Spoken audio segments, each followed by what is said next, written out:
natural allies, although those allies don't yet realize it. In some cases, new urbanists have many use for modern roundabouts. The article that Dan mentioned a minute ago in the New Urbanist publication, Better Cities and Towns, goes into that a little bit, how to use modern roundabouts to create people-centric spaces, urban spaces. Smart growth advocates, active living advocates, active transportation practitioners, complete street advocates, green street advocates, road diet practitioners, we won't have time to get into that, pedestrians, bicyclists, skaters, and other non-motorized users, transit certainly users. Older population advocates, the AARP has come out very strongly in support of low-speed modern roundabouts. Emergency evacuation officials, we did a very interesting evacuation when I was working for the City of Clearwater and Clearwater Beach in Florida when Hurricane Charlie was approaching. Actually counterflowed the north half of the roundabout, worked perfectly. Environmentalists, much good news for environmentalists in terms of air quality particularly, from modern roundabouts, public health officials, and visionaries. Let's not forget them. So we've got great answers for all these folks. I'm going to touch on some basics of modern roundabouts so you'll know what we're talking about. We'll go through some examples, and I'll try to include some planning perspective as we go. I'm going to switch to the handset here. There was a study done several years ago. A team went from the United States to Australia to find out why they had cut their fatalities in half.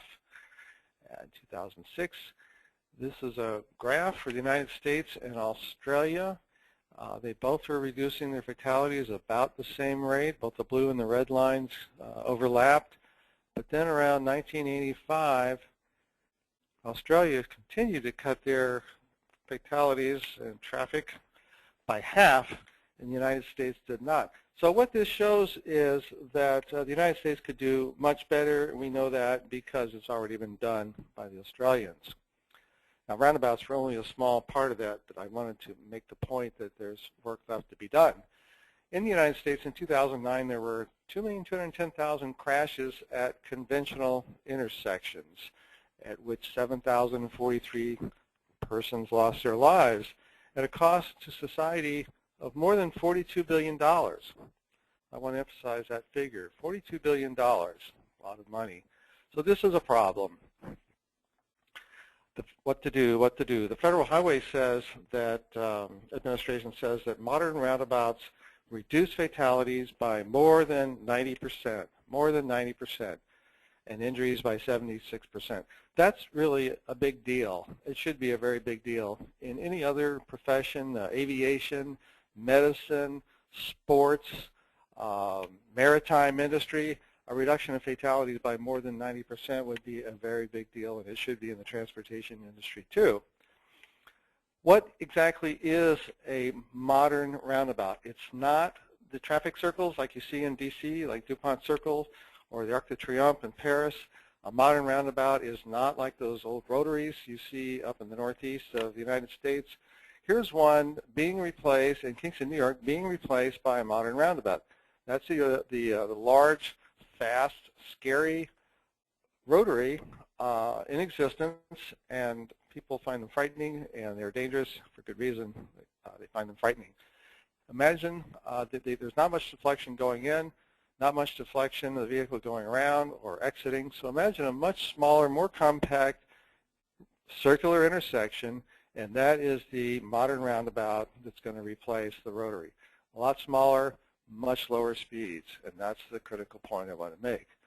Horizontal deflection going in. Drivers will slow down for horizontal deflection, maybe not for speed signs, maybe not because there's kids playing by the side of the road, maybe not for enforcement if there's no patrol car around. But drivers will slow down for certain things, and this is the first secret I'm giving you of why low-speed modern roundabouts are low speed. It's because of the horizontal deflection, entering, circulating, and exiting the compact roundabout. Let's take a quick look at a little town in Italy where this map shows all the circular intersections they have there. Maybe not quite what I would call a modern roundabout in the United States, but look at some of the features here. First of all, it's good looking. That's nice. But you notice the splitter island is just paint. It's not a raised median. So that can work. And you know, there's a raised median there. You see that where the arrow is? And there's a truck apron, which is mountable. So the trailing wheels of the larger trucks can go mount that truck apron there, and in that way, one size intersection fits a range of vehicle sizes. And finally, notice the outside curb is raised and is not mountable, so that all vehicles will stay off of that. Here's another round intersection in the same town, and notice the horizontal deflection going into this. Drivers will slow down for that. Notice exiting, though, there is no horizontal deflection. So you can expect speeds at the entry crosswalk to be lower than the speeds at the exit crosswalk, and that's something to keep in mind. We don't really want to have a slingshot effect like that with a straight shot out of a modern roundabout. Although this particular one is in a context that's so intense and urban, that may not be an issue there. There's those crosswalks. Okay. Notice, by the way, the same town, by this circular intersection, we also have a nice public space. So public spaces and modern roundabouts go together very nicely. This is in my hometown of Tampa, Florida. This is an older circular intersection. It's kind of an early attempt at a modern roundabout. But notice no deflection, no horizontal deflection. No reason for those drivers to slow down. All right. Okay, I think we've got that lesson across. Now this is another roundabout in my hometown, and here we do have horizontal deflection, so those drivers will slow down. There's another secret to low-speed driver behavior at modern roundabouts. Consider that streets are crowned. They're sloped either way 2%, so that rainwater can get to the gutter. 2% is just the right amount. So almost all streets are crowned, straight streets are crowned at 2% slope. All right. On a racetrack, we have what's called super elevation. The highway is banked into the curve, so it's comfortable to take that curve at high speeds. All right, and the rainwater all drains to one side of the street, the low end of the street. Okay, that's called super elevation. Even racetracks are like that. Even bicycle racetracks are super elevated, banked into the curve. What if we were to bank the road the other way? That would be negative super elevation, and the result would be that the banking of the curve does not assist driver comfort. It wouldn't feel so comfortable to take those curves at speed. So the roundabout secrets of low speed are horizontal deflection, entering, circulating, and leaving the roundabout. Negative super elevation, that's a big one. And vertical features in the central island. I'll show you what I mean by that in a minute. And also soft elements, traffic calming as drivers approach the roundabout. That can help keep speeds down. Many people have seen variations of this graph. The general idea is that pedestrians have a pretty good chance of surviving if they're hit by a car going 20 miles per hour or less. But even at moderate speeds of 30 or 40 miles an hour, pedestrians almost have a much lower possibility of surviving. Now, this is an optical illusion, sort of. Is that a vase, or is it two men facing each other? It's one person there. You see that? Okay, is that a hornblower, or is it a beautiful woman's face?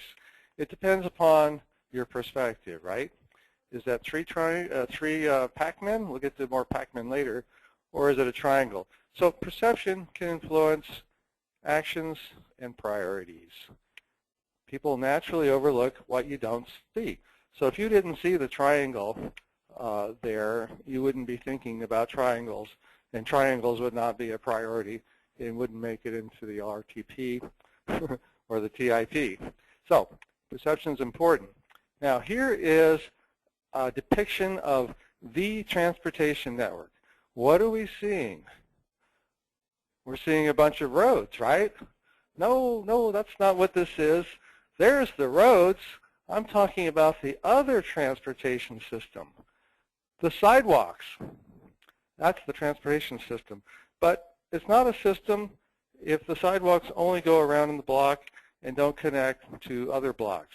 Those connections are made at intersections. Those intersections have to be pedestrian, kid, older, bicycle, skater friendly, or else you don't have a sidewalk pedestrian network. Just wanted to make that point. And there's the street network for the motorized vehicles. Okay.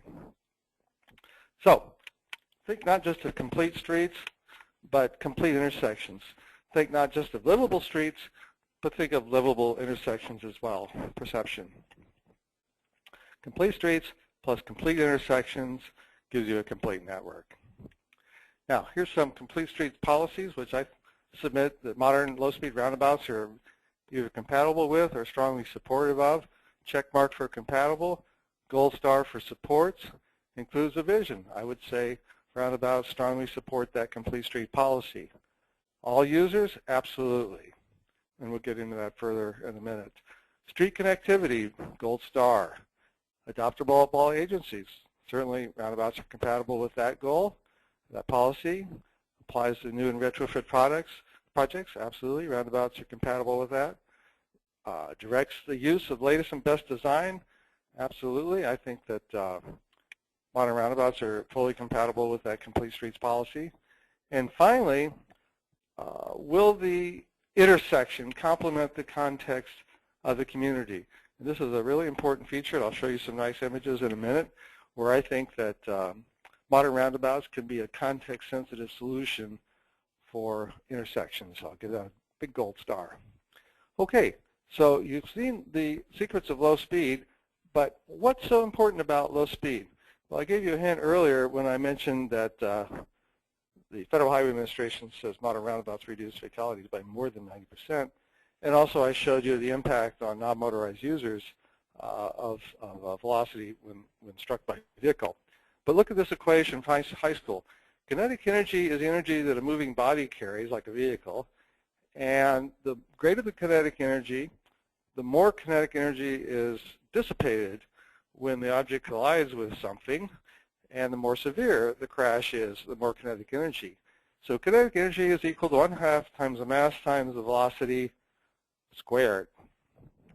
So kinetic energy increases not with velocity, but with the square of velocity, and so that builds very quickly, very quickly. So even cars going, say, a moderate 40 miles an hour will have 4 times the kinetic energy of, they're going 4 times the speed of a vehicle going 10 miles an hour, and they'll have 4 squared, which is 16 times the kinetic energy, and so forth. For 60 miles an hour, it would be 36 times as much kinetic energy. So crash severity goes up exponentially with vehicle speed. So it's very, very, very important.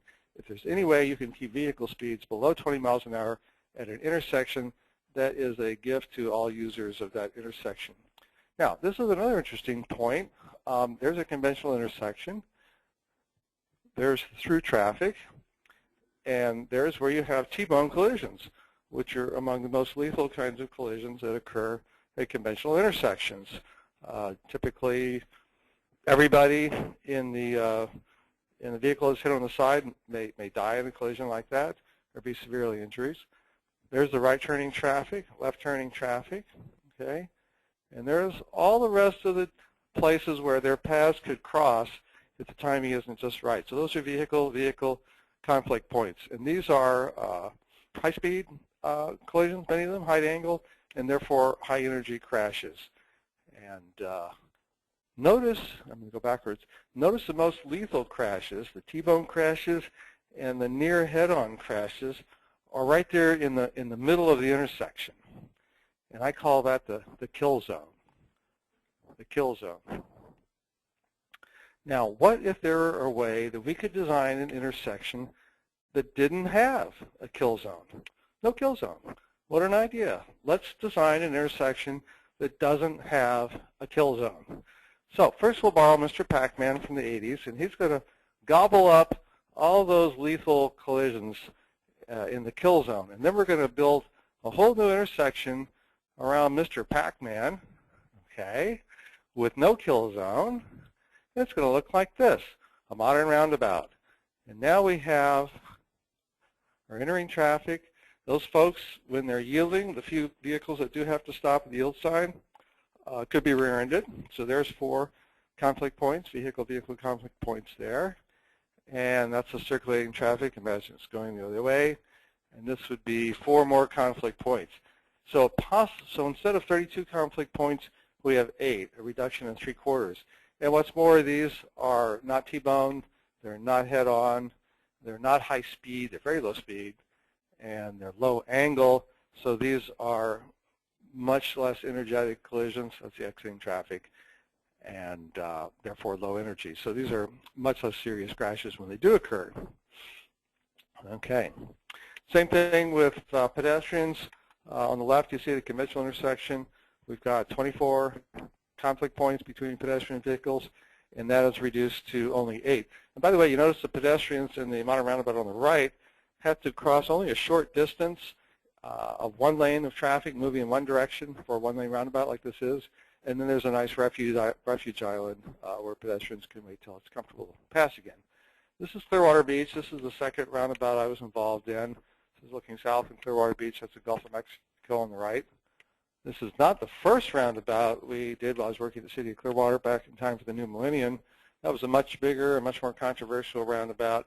We had some learning experience at the beginning, but we tweaked the geometry, and it's doing much better now. The roundabout in the foreground is the Acacia roundabout, and that's a one-lane roundabout. Let's take a close look at it. All right. I like to mound my central island. Drivers do not need to see over the other side of the central island. In fact, I think it's better if they don't, because you don't want entering drivers yielding to vehicles that are entering on the far side of the roundabout. Otherwise, they'll just be sitting there at the yield sign for too long. So I like to mound my central island and put something in the middle, and I like to uplight whatever's in the middle so it can be seen at night. That's the truck apron, which I mentioned earlier. You'll notice that red vehicle, cars and buses and trucks and fire engines all stay off the truck apron. However, semi-trucks will let their rear wheels mount the truck apron, and in that way, a much larger vehicle can navigate this intersection. In fact, this intersection can be will allow WB-50 vehicles, semi-vehicles, to make U-turns here. I've watched several do it with no problem at all. So in this way, we get a low-speed intersection for all sizes of vehicles. Works very nicely.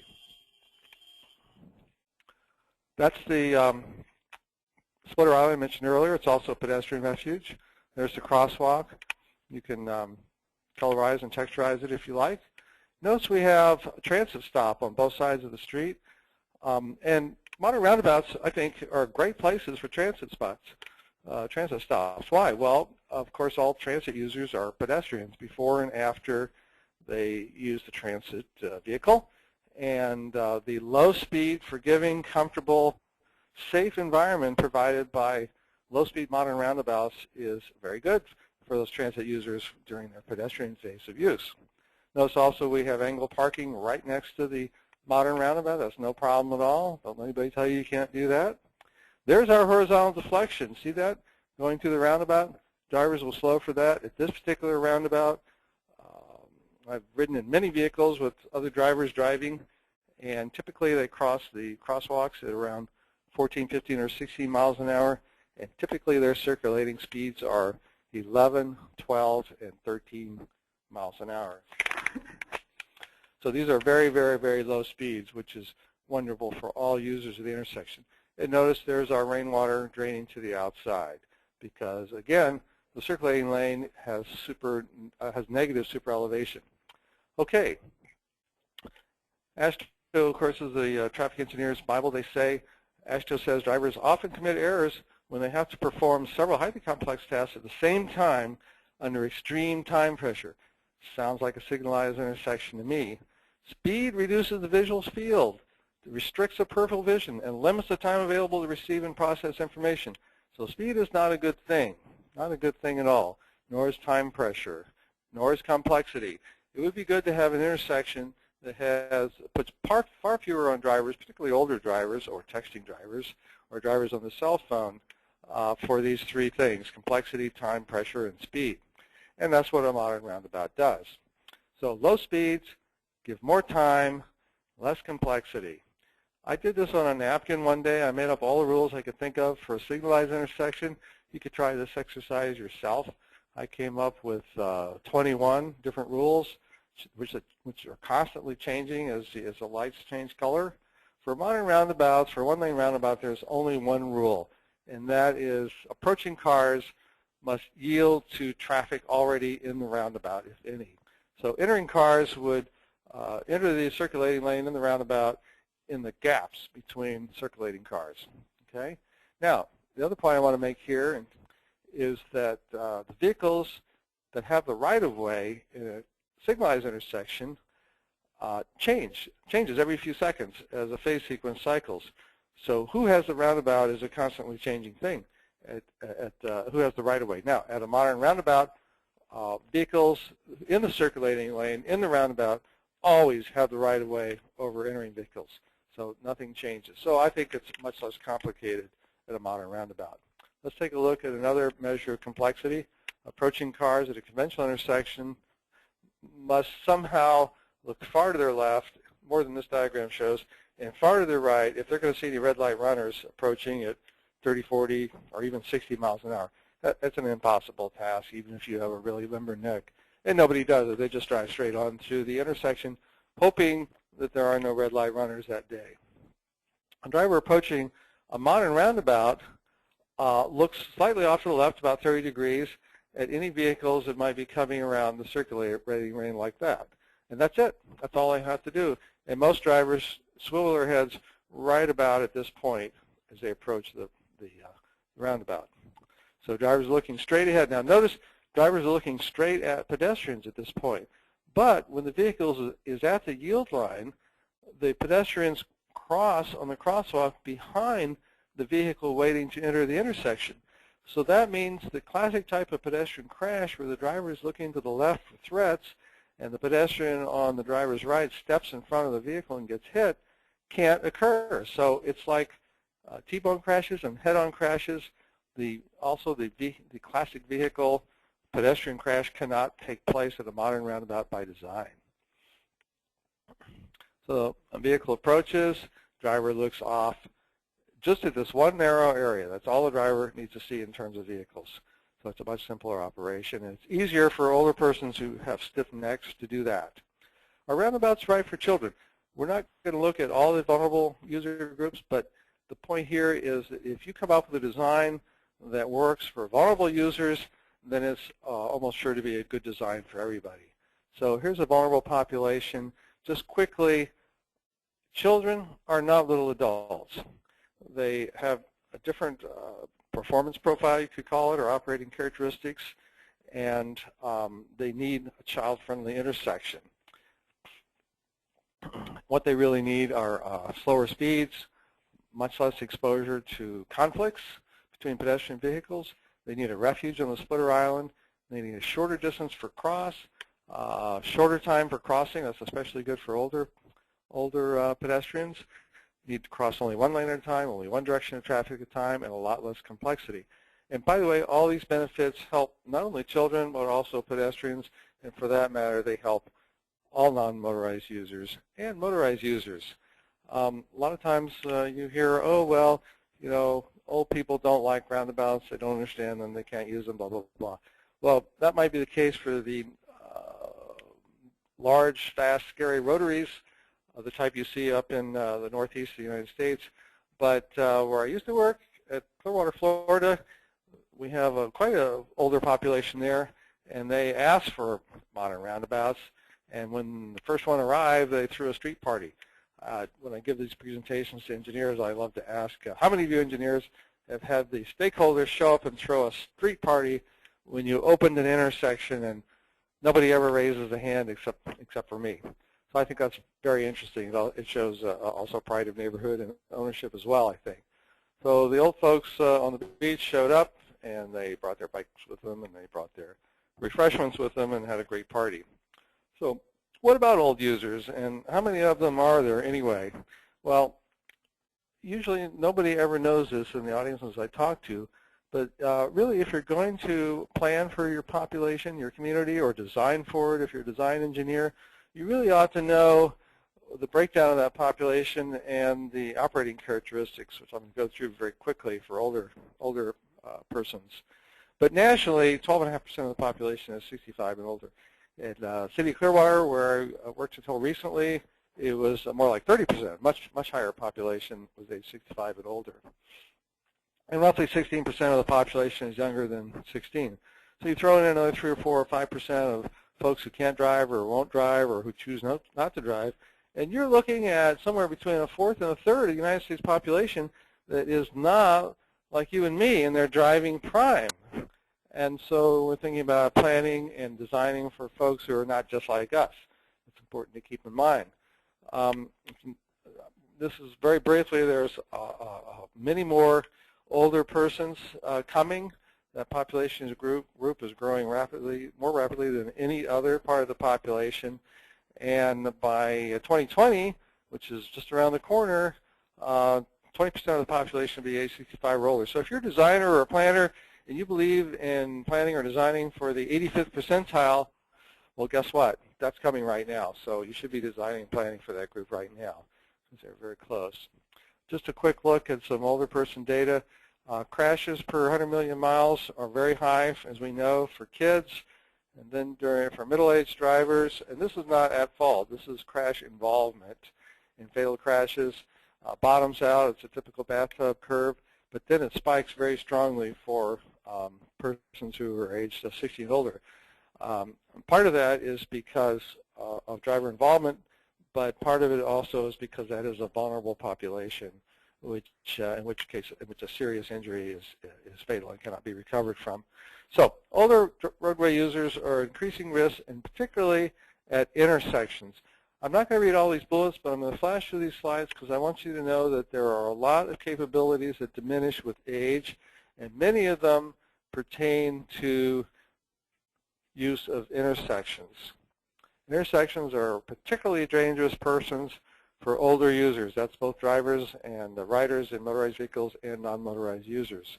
So what older users of intersections really need is an older friendly intersection, and that would be more time to perceive, more time to evaluate situations, more time to make decisions, and more time to take reaction.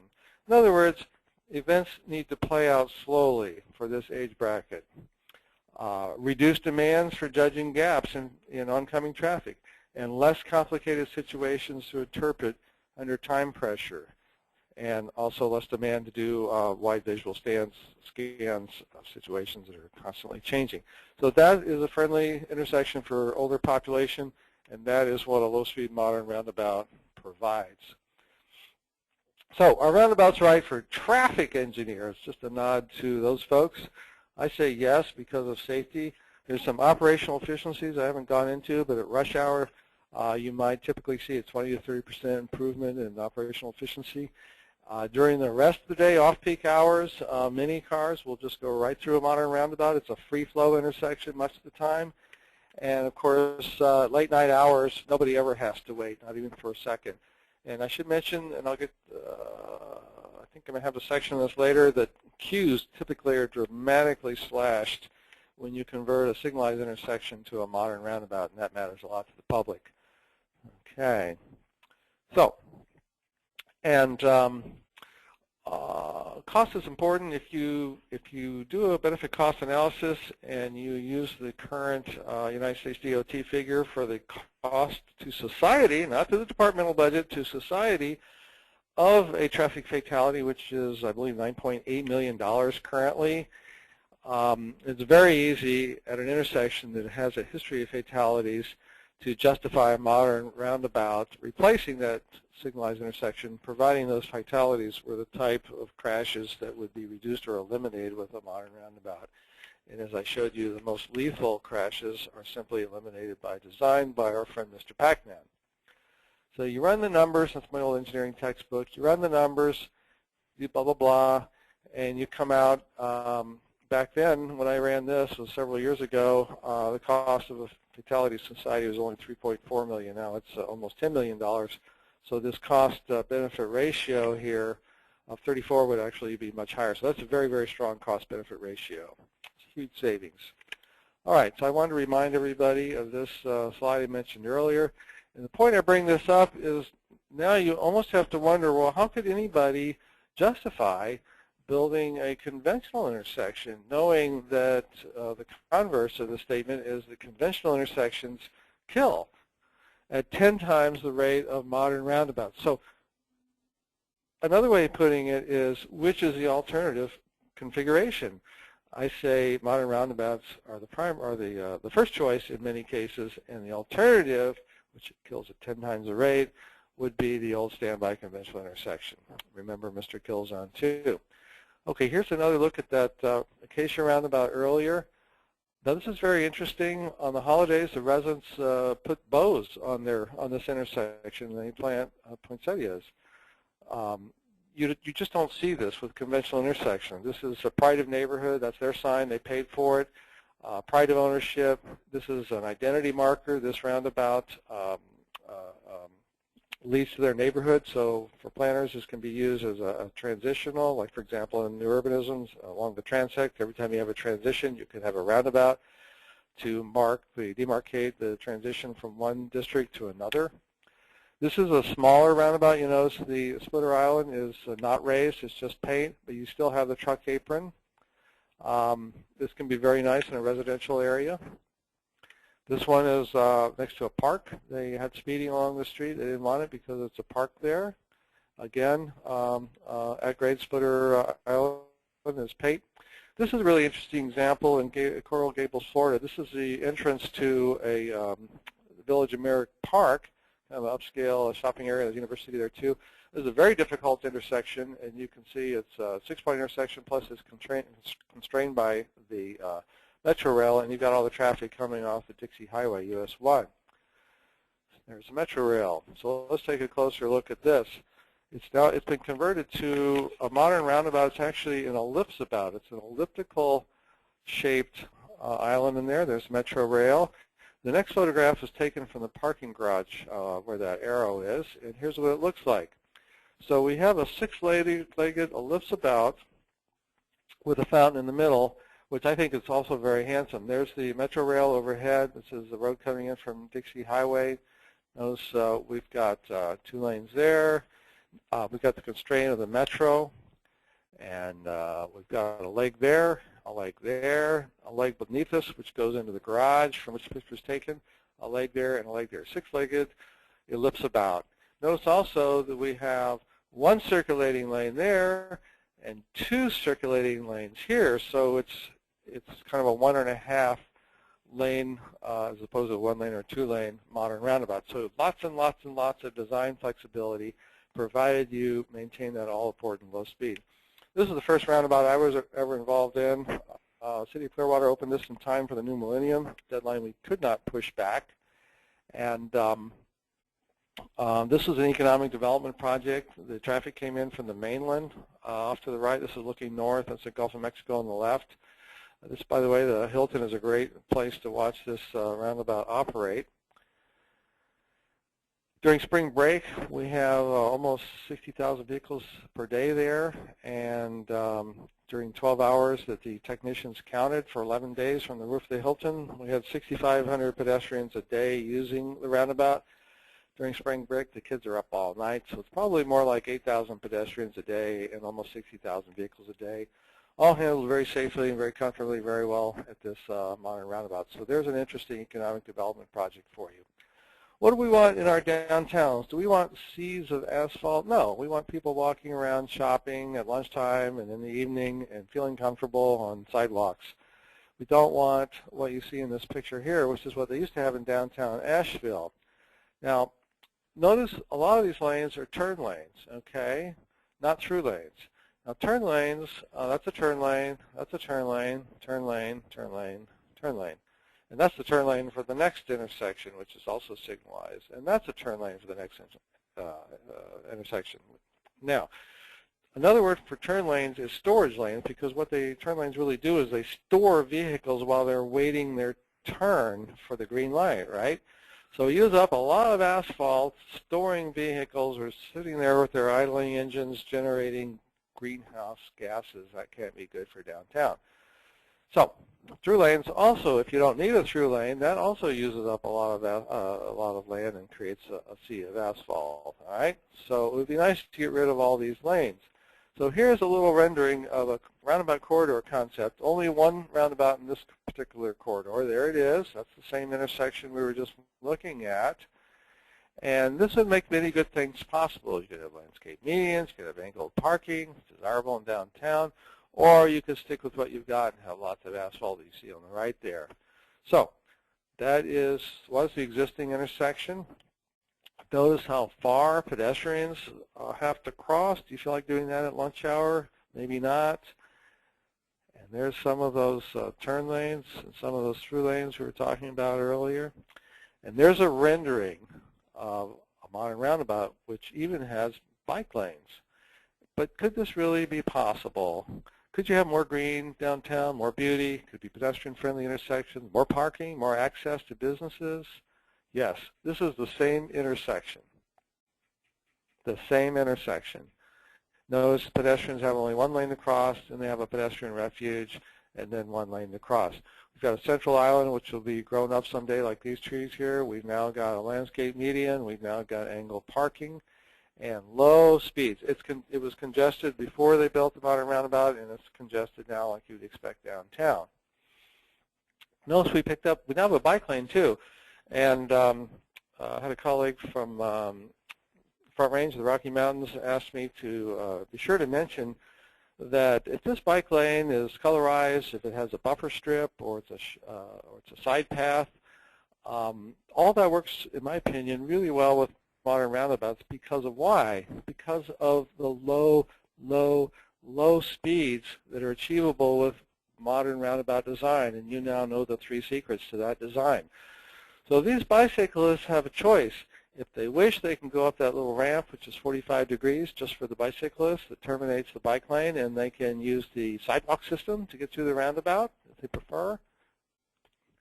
And but the commuter cyclists are going to want to keep moving, just like skaters, and they can claim the center of the lane and go through the roundabout in the center of the circulating lane. Why is this so possible? Because, did I mention low-speed roundabouts? The cyclists can easily keep up or actually exceed the speed of the vehicles in a well-designed, low-speed modern roundabout. So that works out really well, and I've witnessed it many, many times. Worked just fine, talked to many cyclists. So these are good choices. Works very well for cyclists. They don't have to stop. They can keep flowing, and that's a good thing for them. I mean, they might have to stop and yield for a vehicle, but most hours of the day, most modern roundabouts are going to be free-flowing for most users. So that was it before. So this or this, which would you rather have in your downtown? Okay, are roundabouts right for planners? Well, you can create people-centric spaces. I'll show you that in a minute. You can demarcate transitions between various zones, such as historic districts, business districts, redevelopment districts, housing, industrial, and so on and so forth. School district can be a gateway to all sorts of districts, including schools. You can have branding on the modern roundabouts. I'll get to that in a minute. Great for redevelopment. And also, one of my closest planner pals asked me to be sure to mention that there's a reduction in noise.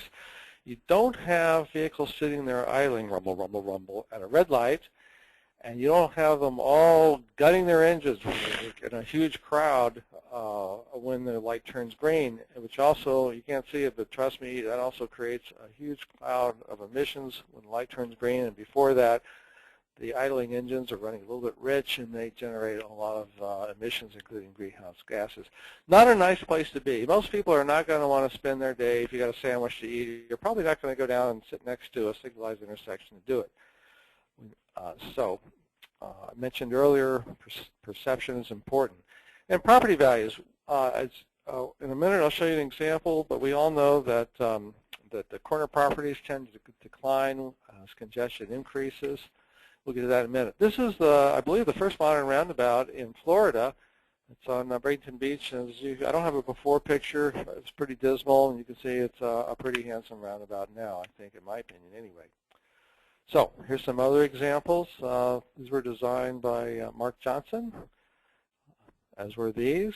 I want to show you that you can have modern roundabouts at many different scales and still achieve safe, comfortable environment and low speeds. Now, multi-lane roundabouts are somewhat faster than one-lane roundabouts, but they can still have low speeds, even achievable 25 miles per hour and below.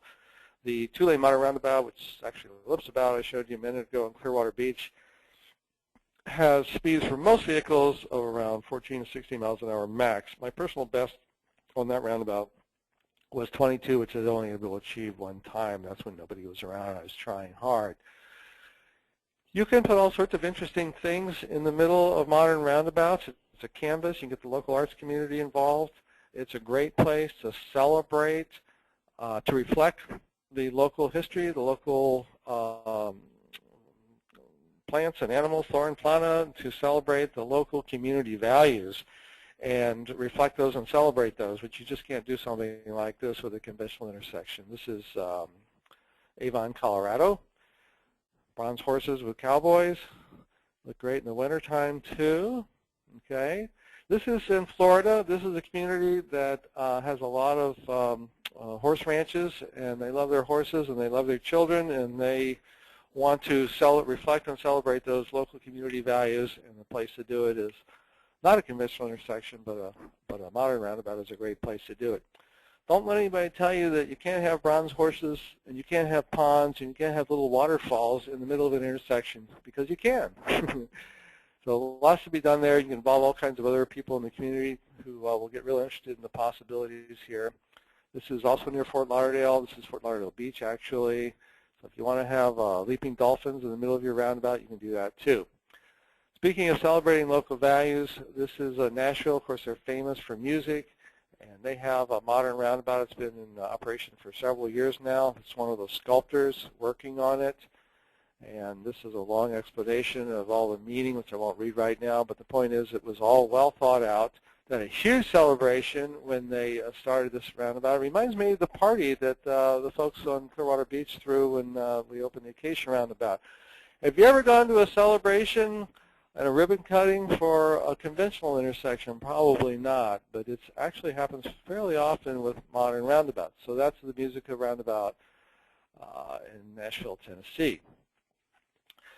Moving out west, these folks are celebrating the Western movement back in the pioneer days, and with their roundabout, telling the story there. Works great, very interesting. Notice a completely different type of plants and climate. Let's talk about queues. The light turns red, the cars queue up, and what happens to the corner property? Nobody can get in, nobody can turn in from the other direction, nobody can get out, and businesses start to fail, and that value of that property starts to go down. Right, bad. And we've all seen intersections that have all four corners.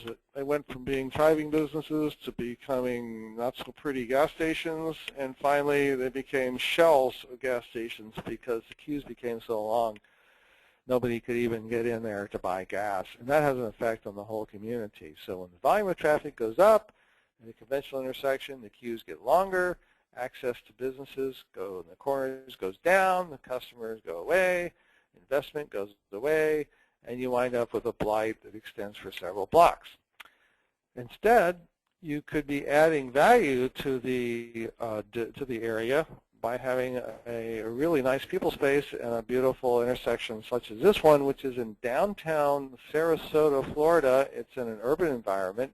It has 5 legs. It's a compact intersection. Vehicle speeds are 11 and 12 miles an hour.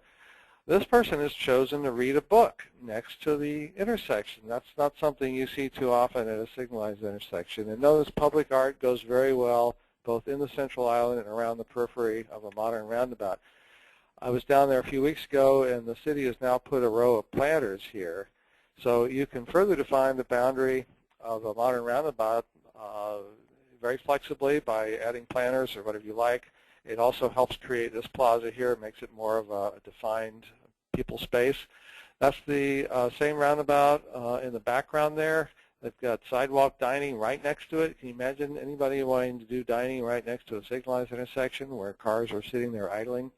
Here's a bigger view. You see the public art in the background I mentioned. There's the new planters I mentioned have gone in.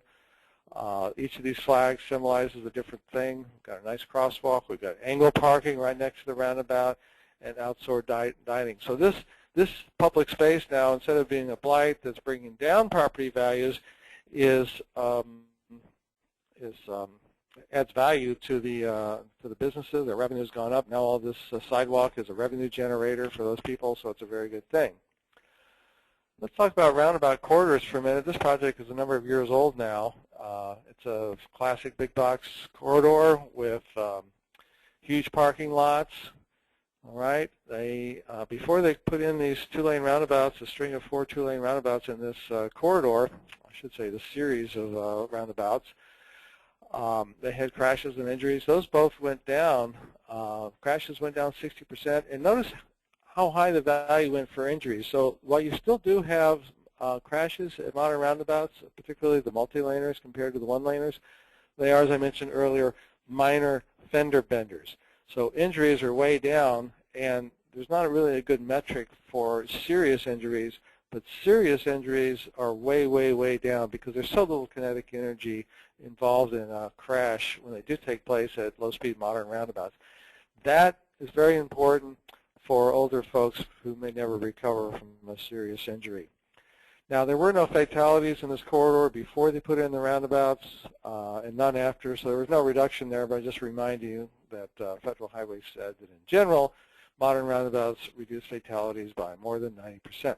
Notice, though, we still do have some left turn conflicts here because there's a break in the median between the roundabouts. So left turners cross 2 opposing lanes. That disrupts the traffic flow, and it's also the classic crash scenario for older drivers. Remember I mentioned the capability to perceive distance and to perceive moving objects and perceive the gap is diminished with age.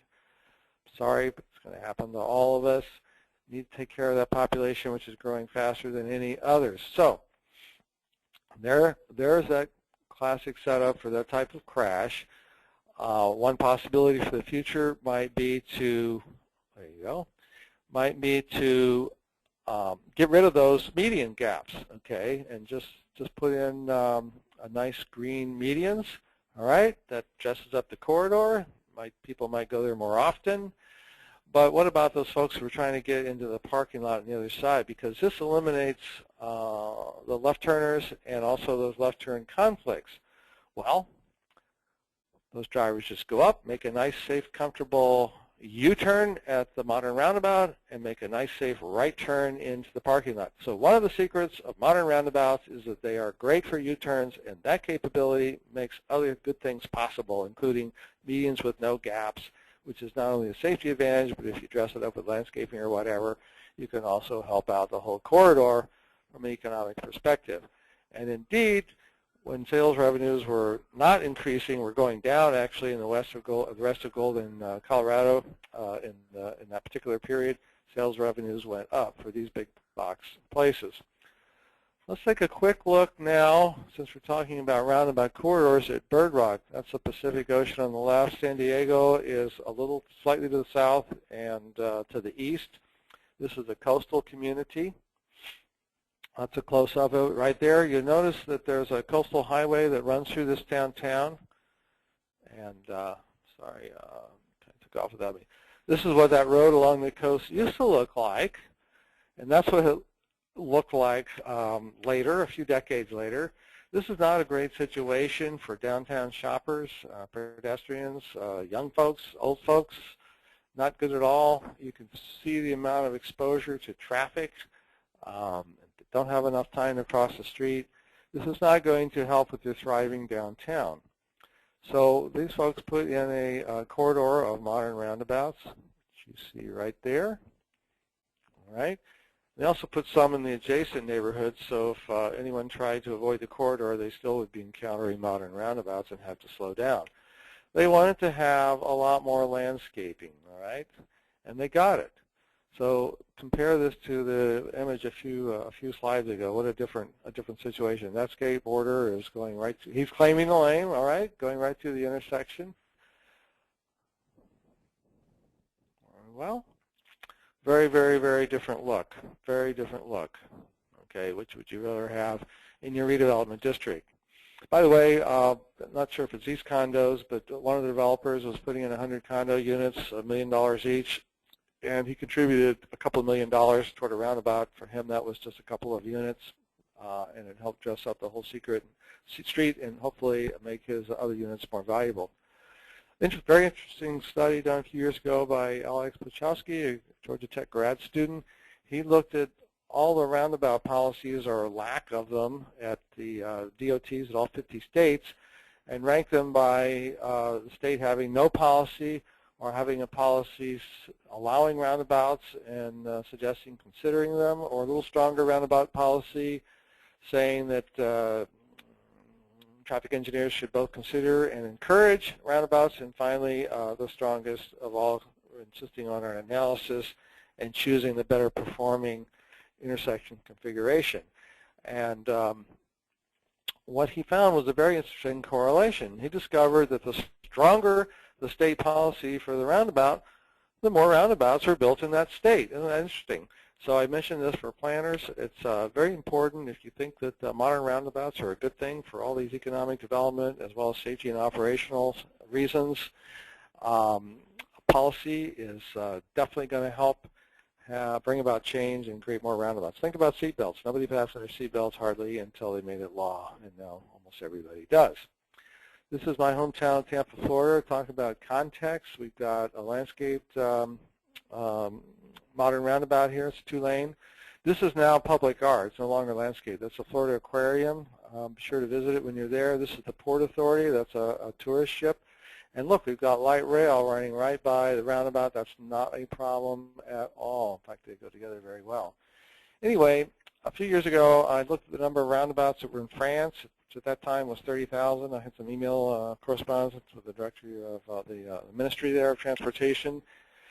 And also in Australia, at that time, they had about 10,000 roundabouts. And I did a simple four-function calculator extrapolation by population from their population to that of the United States to see how many roundabouts would be a comparable number in the United States. And it turns out in the case of both countries, it came out the same. About 145,000 roundabouts in the United States to have a comparable roundabout density by population to those two countries. So my point here is that 145,000 roundabouts, modern roundabouts in the United States, is not an unreasonable number. That would actually be about right compared to those other two countries. So right now, the United States has 3,000 roundabouts, more or less. So there is a huge potential for many, many more modern roundabouts in the United States just to achieve the roundabout parity, we'll call it, with France or Australia. And a lot of other countries have a lot of roundabouts too. I just don't have those numbers. Looking at my home state and the population of that at the time, here in Florida, we would need 6,151 roundabouts. Florida has 200 circular intersections. Not really all of them are modern roundabouts. We'll fluff it a bit. So we only need to construct 5,951 more roundabouts in Florida to be comparable to France or Australia. If we construct 300 a year for the next 20 years, we can catch up, except, of course, we'll be 20 years behind when we get to that point. So the point here is it's very reasonable for there to be a lot of modern roundabout construction in the next several years, and that's starting to happen. Traction is starting to happen. DOTs, a half a dozen DOTs in Florida, I'm sorry, the United States, now have policies encouraging modern roundabouts. This is Carmel, Indiana. This is their brochure, part of the front side of their brochures, touting their roundabouts. And notice the reason why they do roundabouts in Carmel. It's in order to improve the quality of life. By the way, this roundabout is a gateway to their arts district, so roundabouts make great gateways.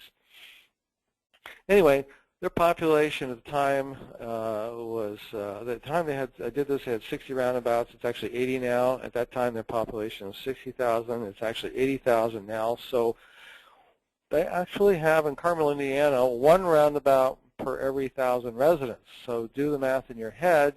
What's your population of the community that you're consulting to right now, or that you're serving as a public servant, or where you live? My hometown of Tampa has a population of 332,000, so Tampa really should have 332 roundabouts if it were to be comparable to Carmel, Indiana. So again, my point is that it's not unreasonable, and there's already examples that exist of many, many more modern roundabouts than we have now.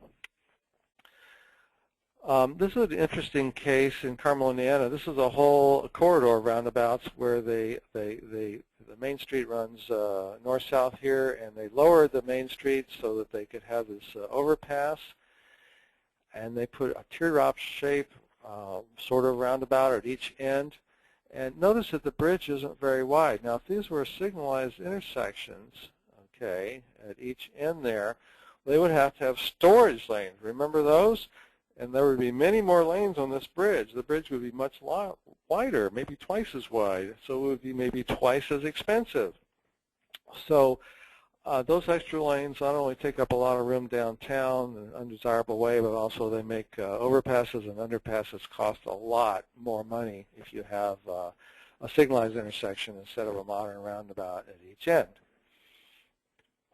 Kansas City is so proud of all their roundabouts, they actually published a book of photographs of them all. Now, this is a case study that didn't get built, but the concept is, I think, really interesting. This is by Victor Dover, Cole & Associates. I'm showing these slides with their permission. There's Charleston, and this is the bedroom community, Mount Placid to the east on the right. And Johnny Dawes Boulevard goes through this community of Mount Pleasant on its way to Charleston. And the Johnny Dawes Boulevard is at grade, but traffic has been increasing, and it's getting harder for the folks at Mount Pleasant to get back and forth the two sides of their community. All right, so there you see it. There's the existing at-grade highway. There's the bridge, and that's Charleston in the distance. All right, and that's the existing at-grade highway. So what we normally do, of course, is just raise the highway and put in interchanges. And that's what was done when the interstate system was put in back in the 60s of the last century.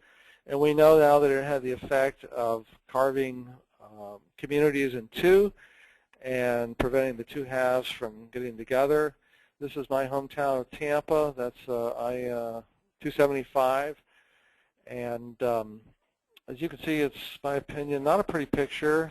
A lot of pedestrians and bicyclists would not want to go under that, especially not after dark. It's so ugly, I thought, well, maybe that's because of the shady side of the street. So I went around to the sunny side of the street and took a picture, and it was just as ugly from the sunny side of the street as well. So what Victor Dover and partners decided to propose instead was a roundabout corridor to keep the existing road at grade, and instead of having separated grade interchanges, to have modern roundabouts, and to make the whole corridor a boulevard, European style, as you see here. Completely different concept as a modern roundabout. So which would you rather have, this or this? Very interesting, I think, from both a planning and engineering point of view. I thought I had one more slide after this, but let me mention that if you have any questions about benefit cost analysis, context-sensitive solutions, road diets, which we didn't touch on, but I think they go great with modern roundabouts, complete intersections, livable intersections, green intersections, or any other topics I've touched on, feel free to call me or send me an email at ksides@samschwartz.com. Let's see if those other slides here. Okay, good. Now, we have about 6 minutes left.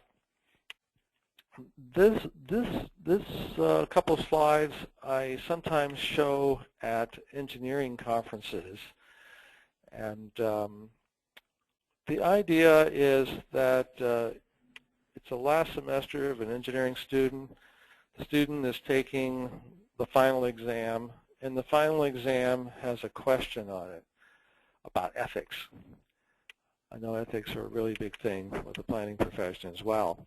Now, both the National Society of Professional Engineers and the American Society of Civil Engineers have an engineering code of ethics. In fact, every field of engineering, chemistry, mechanical, and so forth, has an engineering code of ethics, and they're all almost exactly the same language. And they start off with fundamental principles. And the first one is that engineers uphold and advance the integrity and the honor and the dignity of the engineering professions by, number one, using their knowledge and skill for the enhancement of human welfare. And the fundamental canons are that engineers shall hold paramount the safety and the health and, again, the welfare of the public. All right. So this student is supposed to read the fundamental canon and apply that to a situation of two black boxes. And the two black boxes cost the same. All right, there they are. They cost the same. The student doesn't know what's in them. Now, this particular student happens to be a chemical engineering student, and as you can see, the canons are just the same. The box on the left, and the student is supposed to decide which black box better matches the engineering code of ethics. The box on the left kills lots of people. The box on the right doesn't kill lots of people. The one on the left causes many severe injuries. The black box on the right doesn't cause many severe injuries. The black box on the left emits toxic fumes. The black box on the right emits less toxic fumes. And ditto greenhouse gases. So our engineer, and also the box on the left is less efficient, and the box on the right is more efficient at whatever it does. So our engineering student knows the answer to this question. Our engineering student knows which of these black boxes better meets the American Chemical Engineering Code of Ethics. But what about when our engineering student gets a job and gets into the workaday world? Sometimes simple things become more clouded. So let's not let that happen to us.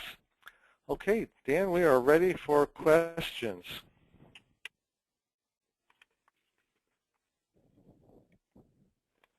Are you there, Dan? I am here, yes. Thank you, Ken. It was very interesting. So we have a lot of questions. I'm just going to, I don't know if we'll be able to get to all of them, but I'll try to run down basically in terms of order that they came in. One question we got was, can you speak a little bit about the conditions where roundabouts would not be recommended? Sure, I'll be glad to. I'm amazed every year at the different uses to which modern roundabouts are being put in the United States. I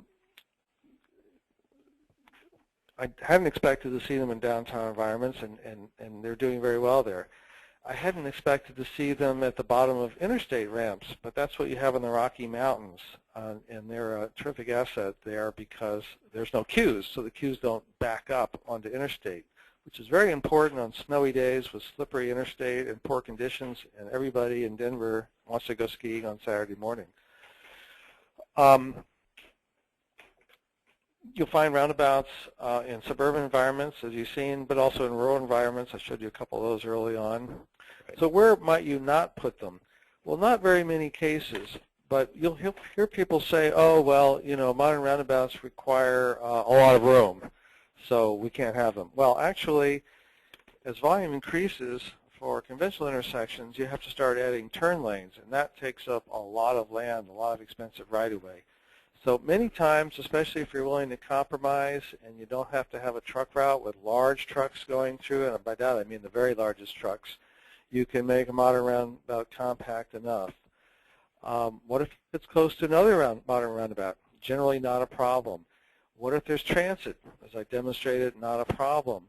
What if there's a railroad nearby? Well, that needs to be looked at. In some cases, it might not be a problem at all.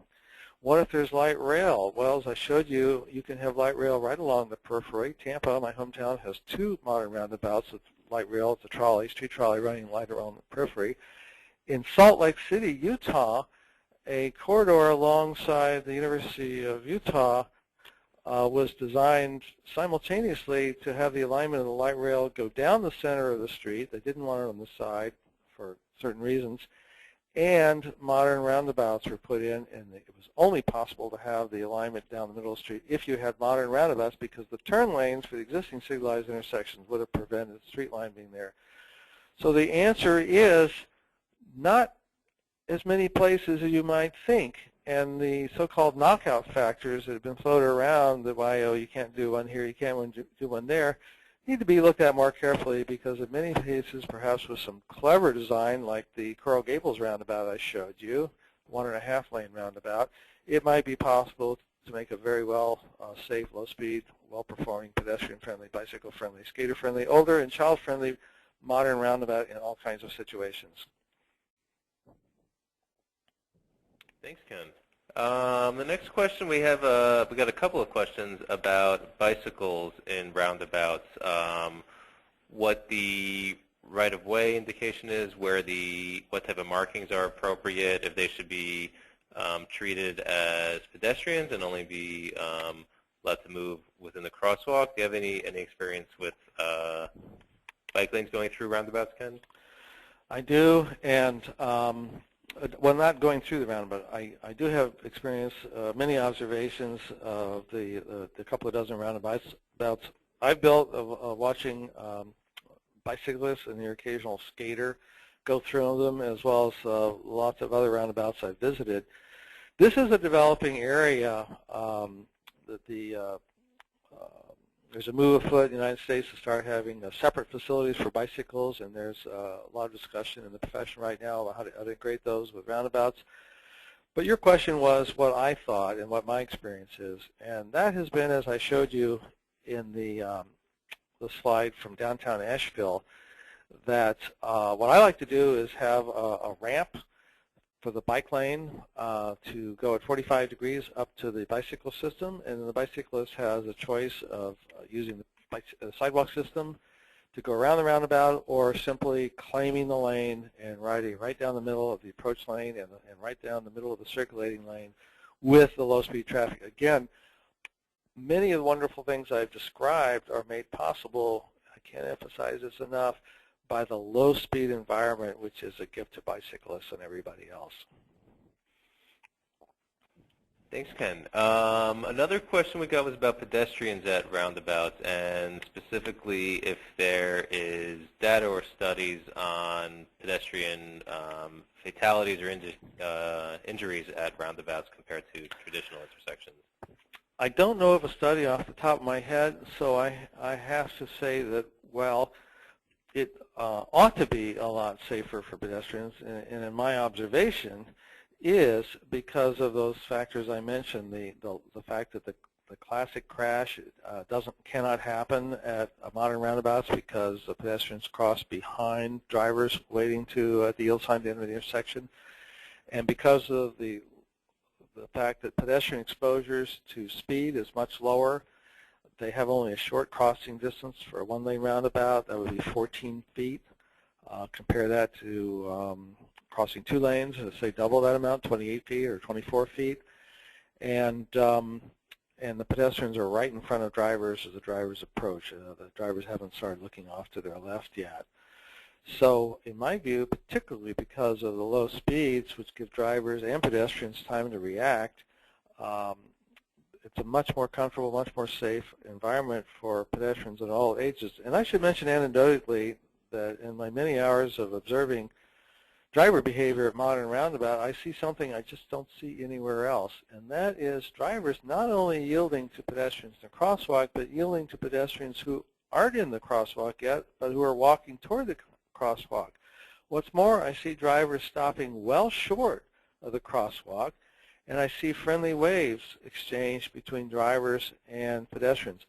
Somehow, driving at a low speed changes the behavior of drivers to a much more civil situation. Now, if you're going 35 miles an hour, you're not going to want to stop for a pedestrian because you might get rear-ended. And so it's a whole different ballgame above, say, 25 miles an hour. But you see civil driver behavior, communication between pedestrian and driver much more fruitfully at low speeds, which can be achieved in a modern roundabout.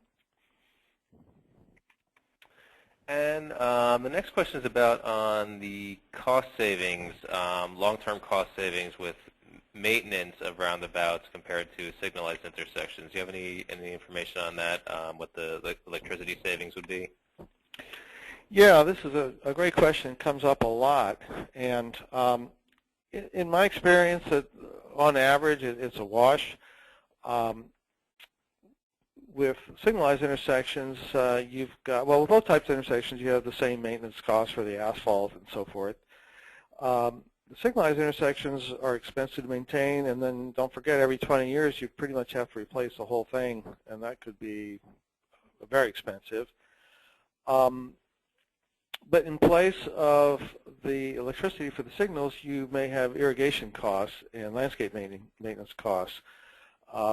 In my previous community I served, at Clearwater, Florida, the Parks Department actually contracted out maintenance of the roundabouts, and so I had actual annual numbers for landscaping maintenance, and the figures are not very high.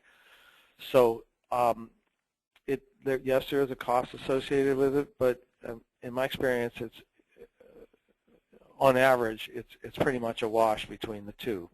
The real cost difference is whether is a reduction of serious injuries, and particularly reduction of fatalities, if there is a history of fatality at that intersection. And those cost savings accrue not to the departmental budget, but to society, in case anyone cares about that. And those costs are very significant, according to USDOT, something like $92 million per traffic fatality.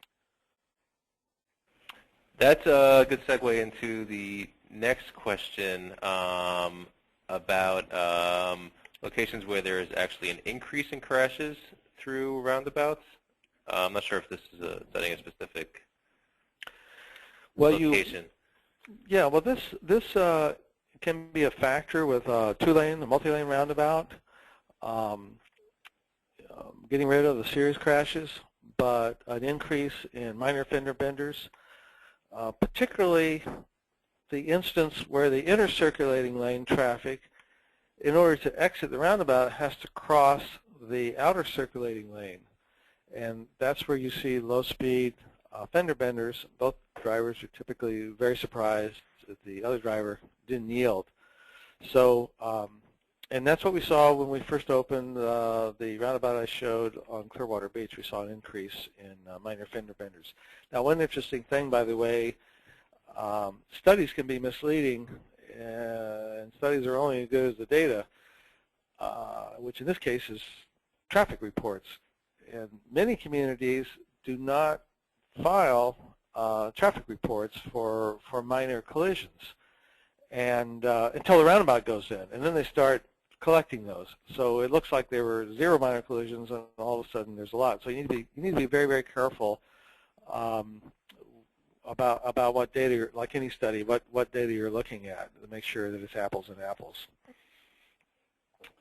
Okay, we have a few questions about what the upper limit for traffic volumes is on a roundabout, traffic volumes and speed. Well, there's some rules of thumbs here, but keep in mind that's all they are. Every situation should be looked at individually. But the rule of thumb is that somewhere around 20,000 vehicles a day is a good time to start thinking about maybe going from a one-lane roundabout to a two-lane roundabout. And is there an upper limit on a two-lane roundabout? I'm sorry, I got distracted there for a second. Another way to look at it is if you have a two-lane road intersecting a two-lane road, then a one-lane roundabout is probably sufficient. And that's an important point because a multi-lane roundabout is a very different creature than a one-lane roundabout. And so if a one-lane roundabout will work for your situation, that's a good thing. The slide I showed you for that roundabout corridor in Bird Rock, California, they have around 25,000 vehicles a day in that corridor. So it is congested, but it was anyway. And being a downtown, they didn't mind so much. But the congestion now is low speed and friendly and much more acceptable. So that's your rule of thumb, 20, maybe 25,000 vehicles a day, limit for one-lane roundabout depending upon your situation, what you want to accept. The There's several softwares, including Sidra and Rodel, that can be used by an experienced modeler to, preferably someone who knows how to design roundabouts, to see what kind of performance you're going to get at peak hour and off hours, and particularly what kind of Q reduction you're going to get, which in many cases might be dramatic. Sidra also has the advantage that it'll tell you whether the emissions go down, and if so, how much. For the transition from a 2-lane to a 3-lane roundabout, I have not built a 3-lane roundabout. There's very, very few in the United States. I'm thinking somewhere around 40,000 or so. But this is the kind of thing that each situation needs to be modeled individually. Okay, and we actually got a few questions asking about pedestrians being attracted to walk or congregate inside the roundabout circle. I don't know if you've experienced that at any of the sites you've designed. Not on any ones I designed, but you might recall that slide that showed from Carmel, Indiana, that was the gateway to the Arts District. And it's got a nice little wall you can sit on with a pond and some artwork and statues in the middle. I have pictures of families sitting there and getting their picture taken. But it's not the horrible thing that it would be if a family decided to sit down in the middle of a signalized intersection, which of course is unthinkable. Because again, remember, did I say anything? Did I mention the 11, 12, and 13 miles per hour?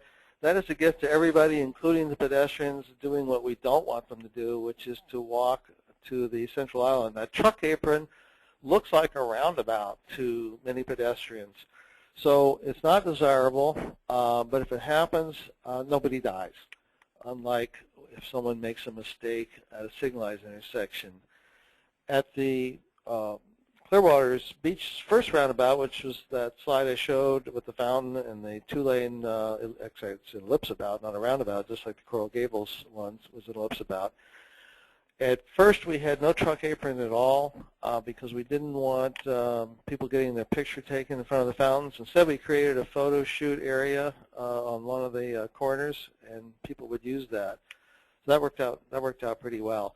So yes, it happens. No, it's not desirable, but because of the low speeds, it's forgivable. Okay. Is snow removal an issue with roundabouts as compared to traditional intersections? No.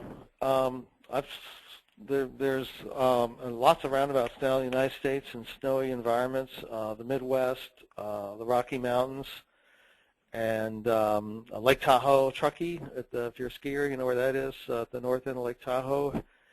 By the way, is approaching 1 roundabout per 1,000 residents also. Around 13 or 14, I believe, 16, I think, are on track.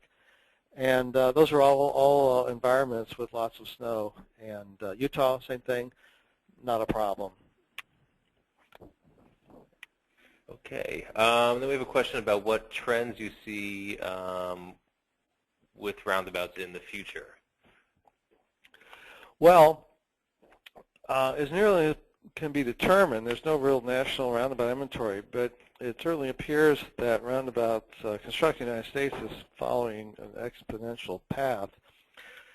Traffic engineers are becoming more aware of some of the safety and operational efficiency advantages of modern roundabouts, and safety and efficiency, or operational efficiency, are the watchwords of the traffic engineering profession. I'd like to quote here what Billy Hadaway said. He's one of the district secretaries for the state of Florida, DOT secretaries, and he was speaking to an engineering audience, and he said, as engineers, we can't ignore the data. And indeed, the Florida DOT has just come out with a new policy favoring modern roundabouts. But, as everybody knows, if you're a public servant, it's kind of hard to get out ahead of the feelings of the public. And even if you want to, your management may not support you sticking your neck out with something new, and we don't know how people are going to react, and so on and so forth. That's changing, though, especially with really good-looking roundabouts that work really well coming online now, and folks realizing there's really nothing to it.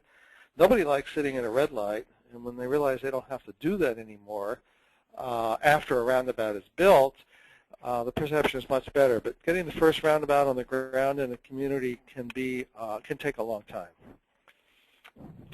Okay. I think we have time for just one more question.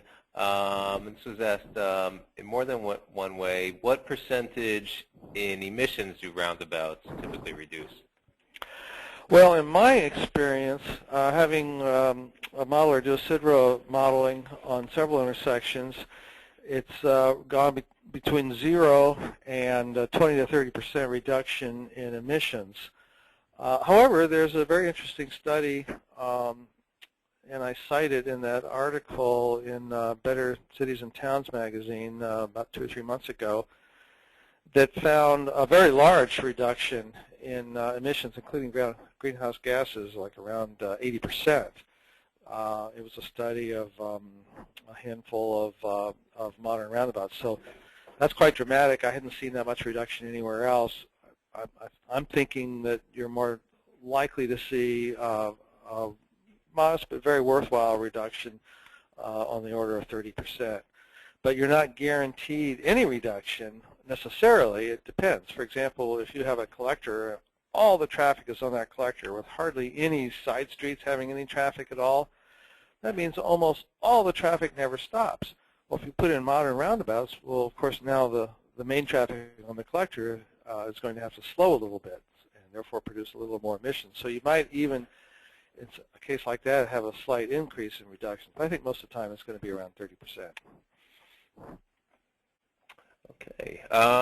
Thank you, Ken. So it's just about 1:30 now, so I'm going to wrap it up. A couple of people asked about getting a copy of the presentation that will be available. If you'd like a copy or have any questions about the topics that Ken covered today, please email Ken directly at ksides@samschwartz.com, now spelled correctly up on the screen.